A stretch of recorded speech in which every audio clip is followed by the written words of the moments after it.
সবাইকে। আমার নাম কাজী অমিত হাসান। আমি বর্তমানে পড়াশোনা করছি department of computer science and engineering বিভাগে, রুয়েটে। তো কথা না বাড়িয়ে আমরা আমাদের টিউটোরিয়ালে চলে যাই। সো আজকে টিউটোরিয়ালে আমি শিখতে যাচ্ছি গিটহাব কি এবং কিভাবে আমরা গিটহাব ডেস্কটপ সফটওয়্যারটি ব্যবহার করতে পারি। সো প্রথমেই আমাদেরকে জানতে হবে যে গিটহাব কি। সো আমরা যদি github.com-এ যাই তাহলে দেখতে পারবো এরকম একটা পেজ আমাদের সামনে ওপেন হবে। সো আমরা বেসিক্যালি আমাদের বিভিন্ন প্রজেক্টের কোড অথবা আমরা বিভিন্ন যে দৈনন্দিন ল্যাবে বা অন্য জায়গাতে কোড করি সেগুলো আমরা এখানে সেভ রাখতে পারি অনলাইন একটা প্ল্যাটফর্মে।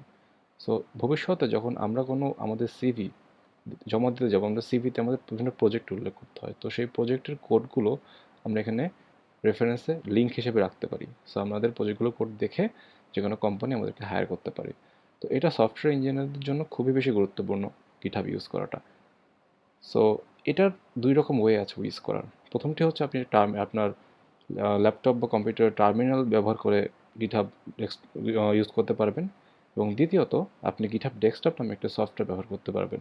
কিন্তু আনফর্চুনেটলি এই গিটহাব ডেস্কটপ সফটওয়্যারটি একমাত্র ম্যাক ওএস এবং উইন্ডোজ জন্য অ্যাভেলেবেল।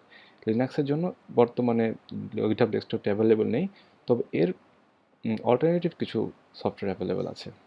সো এর জন্য আপনাদেরকে প্রথমে যেতে হবে desktop.github.com-এ।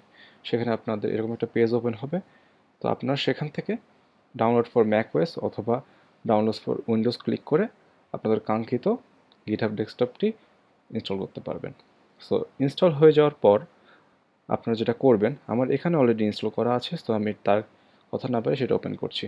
সো এরপরে এরকম একটা ট্যাব ওপেন হবে আপনাদেরকে। তো এখানে একটা জিনিস বলে রাখা ভালো যে আপনাদেরকে গিটহাব ডেস্কটপ বা গিটহাব ইউজ করার জন্য অবশ্যই গিটহাবে একটা অ্যাকাউন্ট খুলতে হবে।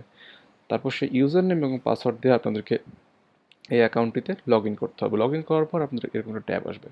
সো আমরা এবার দেখব যে আমরা কীভাবে একটা রিপোজিটরি ক্রিয়েট করতে পারি, ক্রিয়েট করে সেখানে আমাদের কাঙ্ক্ষিত ফাইলগুলো রাখতে পারি। সো আমি এখানে ক্লিক করলাম, বা আপনি এখানে ফাইলসে ক্লিক করতে পারেন। ফাইলসে ক্লিক করে আপনি নিউ রিপোজিটরি ক্লিক করতে পারেন। সো এখানে আপনার রিপোজিটরির নাম দিতে হবে একটা। তো আমি ফার্স্ট দিলাম এখানে টেস্ট। সো ডেসক্রিপশন দিচ্ছে একটা, this is a test repo. এবার আমার লোকাল পাথ চাচ্ছে, মানে আমি আমার ল্যাপটপে কোন জায়গাটাতে এই রিপোজিটরি রাখবো। সো আমার ডেস্কটপেই থাকুক আমি চাচ্ছি।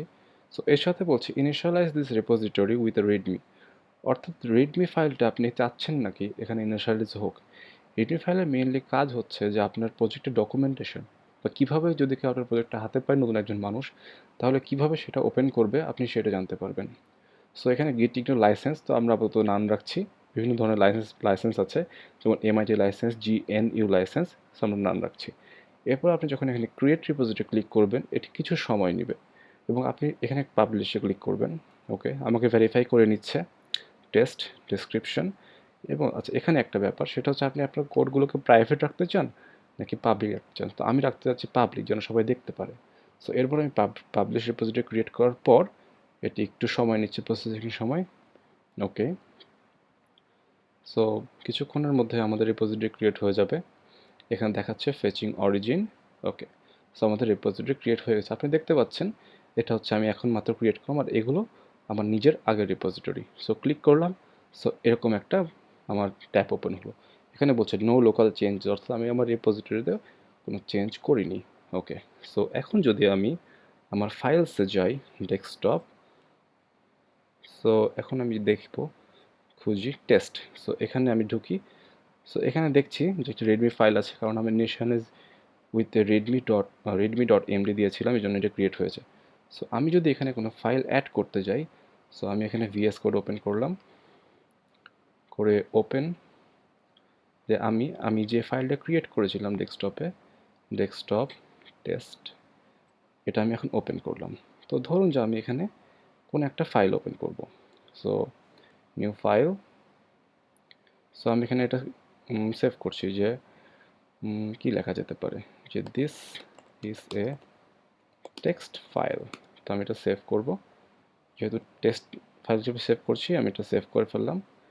সেভ করার পর এখানে একটা this is a text file তৈরি হয়ে গেল। তো আমি যদি এখন গিটহাব ডেস্কটপ ওপেন করি, ধরে ফেলেছে আমি মাত্র একটি ফাইল আমার এই ফোল্ডারে অ্যাড করেছি, এবং সাথে সাথে আমার গিটহাব ডেস্কটপ ক্যাচ করে ফেলেছে যে আমি এই ফাইলটা চেঞ্জ করছি। সো আমি চাচ্ছি এটা এখন পুশ হোক আমার রেপোজিটরি, তবে এর আগে দেখিয়ে রাখা ভালো যে আমার রেপোজিটরি দেখতে কেমন হবে। সো আমি যদি গিটহাব ডেস্কটপে যাই এবং এখানে ট্যাবে আমি আমার রেপোজিটরিটা ওপেন করি গিটহাবে। সো আসলো, এটা হচ্ছে আমার সেই ফোল্ডারটা। আমি এখানে ক্লিক করি, এই যে টেস্ট। আমি যদি টেস্টে যাই তাহলে দেখতে পাচ্ছি এখানে মাত্র 2টা ফাইল আছে, আমাদের আর কোনো ফাইল নেই। বাট আমি যদি এখনই এটা পুশ করি, সো মাই ফার্স্ট চেঞ্জ দিলাম আমরা, এখানে কমিট টু মাস্টার ব্রাঞ্চে পুশ হচ্ছে, তারপর পুশ টু অরিজিন। ওকে, ক্লিক করার পর আমাদের কিছুক্ষণ অপেক্ষা করতে হবে মেইন আমাদের সাইটে পুশ হওয়ার জন্য। ওকে, সো এটা পুশ হয়ে গেছে। এখন যদি আমরা এটা রিফ্রেশ করি তাহলে দেখতে পাবো this is a text file. এখানে রিফ্রেশ হয়ে গেছে। এখন যদি আমরা যে কোনো রকম কোনো চেঞ্জ আনি আমাদের কোডে, ধরুন যে আপনি আপনার এখানে ভিএস কোডে আপনি বা অন্য কোনো এডিটরে আপনি আপনার ফাইলটি চেঞ্জ করছেন, তো যখনই চেঞ্জ করবেন ধরুন যে this is a text file for YouTube. আমি যখনই সেভ দেব তখনই এখানে এক্সট্রা ধরে ফেলছে যে আমি কোথায় চেঞ্জ করছি। যেমন আমার আগে ছিল this is a text file, তারপরে চেঞ্জ করে আমি করেছি this is a text file for YouTube. So এভাবে আপনারা আপনাদের কোড চেঞ্জ করে বা আপনাদের কোডটা গিটহাব ডেস্কটপে আপলোড করতে পারবেন। সো এই ছিল আজকের টিউটোরিয়াল। নেক্সট টিউটোরিয়ালে আমরা গিটহাব ডেস্কটপ সম্পর্কে আরও অনেক কিছু শিখব। ধন্যবাদ। প্লিজ যদি আপনাদের কোনো কোয়েরি থাকে তাহলে আপনারা কমেন্টস করতে ভুলবেন না, আর প্লিজ আমার চ্যানেলটাকে সাবস্ক্রাইব করবেন।